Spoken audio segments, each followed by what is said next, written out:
இளையராஜாவினுடைய சொந்த தயாரிப்பில் உருவாக்கப்பட்ட ராஜாதி ராஜா அப்படிங்கிற ஒரு திரைப்படத்துக்காக உருவாக்கப்பட்ட ஒரு பாடல். இந்த படத்துல எல்லா பாடல்களுமே வந்து சூப்பர் ஹிட், மெகா ஹிட் அப்படின்னு சொல்ற அளவுக்கு வந்து பாடல்கள் வந்து ரொம்ப பிரபலமா இருந்துச்சு. இந்த படத்தை பொறுத்தவரையில இந்த பாடல் எந்த இடத்துல வருது அப்படின்னு பாத்தீங்கன்னா, ரஜினிகாந்த் அவர்கள் வந்து ஜெயிலில் இருப்பாரு. அப்ப ராதாவும் நதியாவும் 2 பேரும் பார்க்க வந்துருவாங்க. அப்ப பார்க்கும்போது வந்து ஒருதலை பட்சமா அவர் பேச வேண்டிய ஒரு சூழ்நிலை ஏற்படும்.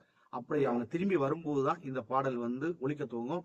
இதனுடைய பிட் மியூசிக் மட்டும் அந்த இடத்துல வரும். அதை நீங்க பார்த்துருந்தீங்கன்னா உங்களுக்கு தெரிஞ்சிருக்கும். பார்க்கலாம். அந்த படம் அடுத்த தடவை நீங்க பார்க்கும்போது அதை உன்னிப்பா கவனிச்சீங்கன்னா உங்களுக்கு தெரியும். சார் நண்பர்களே, இந்த பாடலை பொறுத்தவரையில வந்து இன்னும் பல பேர் வந்து இது ராமராஜனுடைய பாடல் அப்படின்னு தான் நினைச்சிட்டு இருக்காங்க. அது வந்து முற்றிலும் ஒரு தவறு. இந்த பாட்டு வந்து ராஜாதி ராஜா அப்படிங்கிற படத்துக்காக போடப்பட்ட பாட்டு.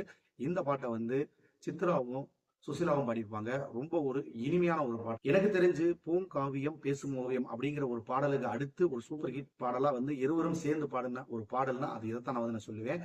ஓ நெஞ்ச தொட்டு சொல்லு ஏ ராசா, என்மேல் ஆசை இல்லையா அப்படிங்கிற ஒரு பாடல்.